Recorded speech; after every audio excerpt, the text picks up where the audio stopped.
Sometimes I speak here on YouTube, and based on the comments that I receive, the feedback, a lot of people seem to have missed the point of what I said. Yes, I ramble, I'm long-winded, I don't always follow a script, I don't get to the point that I want to make clearly in a concise way, while at the same time, a lot of viewers on the internet, they have incredibly short attention spans. This creates a very bad combination. So today I'm making a follow-up video to clarify 2 points and to address a whole bunch of comments that I have gotten both here and on Bilibili. So if you'd like to watch the first video, please do that. If you don't want to watch it, it doesn't matter. I'm going to clarify a few things here today. We're going to start at the back of the last video because a lot of people didn't make it that far. The point I was trying to make about thumbnails and titles like these two are not that I don't believe the content creators had stressful entry into China. That's not the point I was making at all, even though I did get distracted and go on a tangent. The point I was trying to make is that the content of the video, the actual substance of the video, is unimportant when you make a thumbnail and a title like this, or even worse,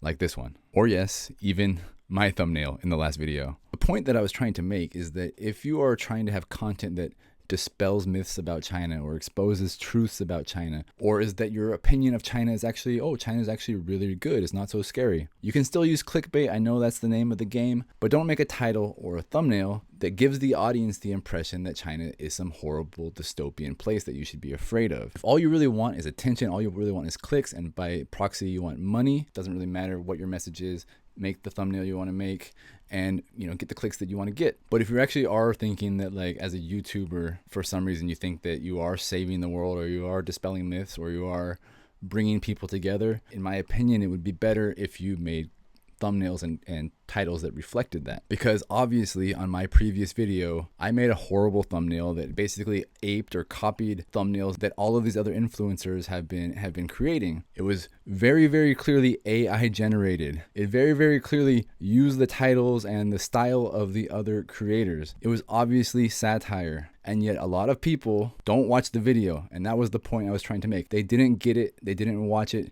They barely even paid attention that it wasn't even a real image. And you can just see on how many comments are in the previous video about how, oh, those aren't Chinese people. That's not China. Or actually the most hated country is X, Y, or Z. All you're doing is reinforcing stereotypes and making the conversation worse. You have no obligation to try to make things better. But I would hope that you have some sort of integrity. I don't know. And I'm not saying these people don't have integrity. I'm just, maybe I am saying that, but I'm trying not to say that. So based on this experiment, a lot of people very, very clearly will comment before they actually watch the video, or they will refuse to even engage with the substance of the content that they're commenting on. People are very quick to make judgments about you as a creator or as a person or as a place like China. A place is very complex, a place is very diverse, and they see the thumbnail and they see the title and they will fill in the blanks of their mind. I know that here on YouTube it is a losing game to not make clickbait titles. I don't make clickbait on my channel. I do not engage in YouTuber face except when I'm trying to be funny, and it obviously doesn't really work in terms of viewership, but it does cut down on the nonsense comments and really a lot of the poison that is in the comment sections. So again, if you are a YouTuber and you really do think that you're making some sort of difference in the world, make world peace between China and the West, I would say cut down on the rage bait, cut down on the clickbait, and make something that's truly unique and authentic. Don't just copy whoever came before you in terms of titles, thumbnails, or content, because it's boring. I also personally feel it's very disappointing and lowest common denominator to see every single influencer or travel vlogger come to China and expose the truth about the real China and do investigations in China when all you're literally doing is being a white person that walks around. I guess that's racist, being a person that walks around. Of course, no one has to listen to me, but I do think that it would be better if you just came with an open mind, a little bit of a plan, and you had an authentic, genuine experience in China that wasn't predetermined to be an expose about the country that you know nothing about. Oh my gosh. 2, 5, 6, 7, 8, 9. Wow. The construction workers. Oh. The next point I was trying to make from the previous video was point 1 about the YouTuber and all of the YouTubers that I saw that just kind of willy-nilly eat whatever kind of food they want and then don't have a great time. Agreed in the previous video, and I still agree today that it can be quite entertaining to watch these influencers come to China for the first time and experience it. I said that very clearly. So my problem is, from the content that I've watched, is that it's all kind of like the same thing over and over and over again. Almost every channel, go to the same place, eat the same things, do the same activities. To me, it's boring, but if you're a fan of that channel, you're a fan of that person, maybe you don't watch the other videos, it's not boring, but I do think that it would be better for people to have different experiences in China, not just do the same thing, the same tourist traps, the same roads, right? Going to the same exact places, eating the same exact bad street food. It feels like a lot of people are just following the footsteps of other influencers. And in the world that we live in today, where people get their information from influencers, from TikTok, from Instagram, and from YouTube, instead of like doing proper research, they see a place where the person they liked went, or a few people they like went. It's what they should do. And in the last video, I wasn't just saying that it's directed at influencers or vloggers. I was saying it's directed at every single person who wants to come to China. They should do a little bit of preparation first and then find some interesting places, because there are tons of different interesting places in China, or in Shanghai, for example. If you only have a short time, you don't need to just go to the same places that these people went to. I personally feel like there's so much more to see and do in Shanghai, so much more to eat in Shanghai. In the previous video, I did recommend 2 channels you could watch to learn more about China and get some ideas of things you could possibly do in China. I also have seen a lot of comments that recommend Blondie in China, who actually has quite a interesting channel as well. I do watch that from time to time. There's tons of creators actually in China that know about China and can recommend lots of really cool stuff for you to do if you are a traveler and you're watching this video. Or if you're an influencer and you want to come and make something unique, maybe reach out to one of those creative people and work together with them, collaborate, and don't just walk around East Nanjing Road. And I think the worst part about this influx of vloggers to me is not just that they copy and paste kind of the content, they go to the same places, but they also copy and paste the thumbnails and the titles. You know, people always want to accuse China of copying everything from the West, but you know, I guess there's no such thing as an original idea anymore. But I do think that people could strive to be a little bit more creative if they are creative people. Okay, let's move on to next portion of the video. This next portion of the video is mostly going to be spoken in Chinese. So 那这个部分是为中国的粉丝。我看到你们转发我的视频在 B 站，我想说谢谢你支持我，非常感谢。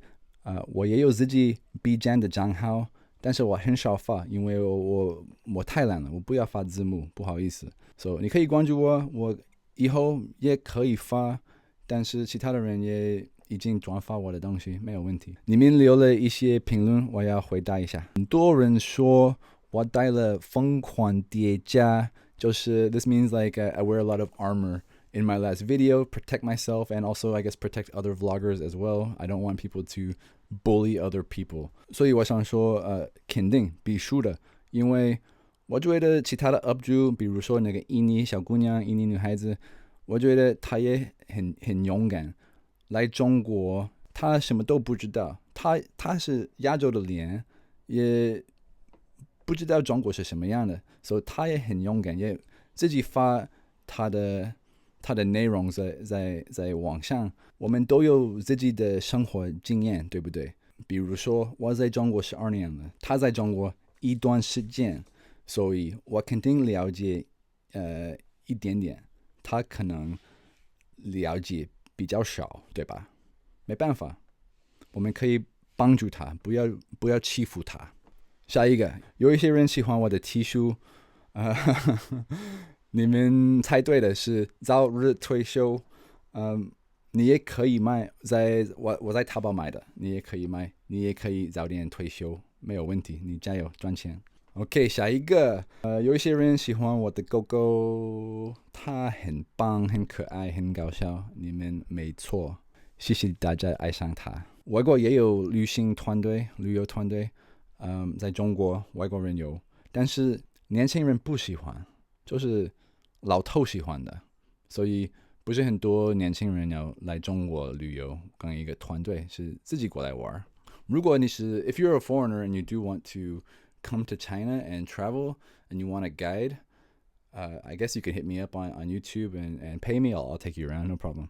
OK， 下一个，在国外很多网友他们都说中国的政府、中国的 CCP 都给我钱，因为我发中国好的视频、好的内容，他们不发，希望他们可以发给我钱。但是呢，我发这个视频，我突然有中国国内的朋友们，你们说云南的政府转给我钱，这个也是不可能的。云南、贵州什么县都可以，如果你要请我去玩拍视频，我可以的，没问题。还有你们网友，如果你要扫码给钱也可以，我的二维码放在这里。OK， 这个肯定是同一个人，这个是我，这个也是我。其他的视频是1个月之前，所以我可能是很年轻那时候。现在呢，我变老了，因为胡子，没办法了。还有一个这个评论是我要说英文回答。So this person said that if you go to other provinces in China, you may encounter difficulties. So that's why people just stick to the main places like East Nanjing Road in Shanghai, for example. And I agree to this to an extent. But I would say that for most foreigners in China, they can't speak Chinese, they can't understand Chinese, they can't read Chinese. So it's all Chinese to them no matter where they go. I will say that it is no more difficult. It is equally as difficult. It's the same issues whether you're in Shanghai Hongqiao Railway Station or you're at Kunming Railway Station. If you want to buy a train ticket and you can't figure it out, it's going to be the same in Shanghai or in Kunming. So if you want to go to Dali, who cares? You fly to Kunming, you get a train, you go to Dali. No problem. Same as taking a train to Suzhou. Okay? So I don't fully agree with this. All you got to do is make sure you prepare in advance. Like I said, prepare your apps, prepare your dictionary, prepare your payments, prepare WeChat, all that stuff, and you'll be fine no matter where you go in China. I don't recommend you go to, some village, but you can go to like Jinyuan or Dali, like I said, or somewhere nicer, more interesting, and more unique. 最后一个是我就是随便选了一个地图，不好意思，我就是 Google 四川还有东南亚这个地图是我错了，不好意思。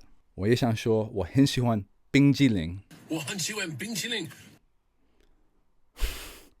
也喜欢冰棍儿、冰棒都可以。好，拜拜，再见，Adios。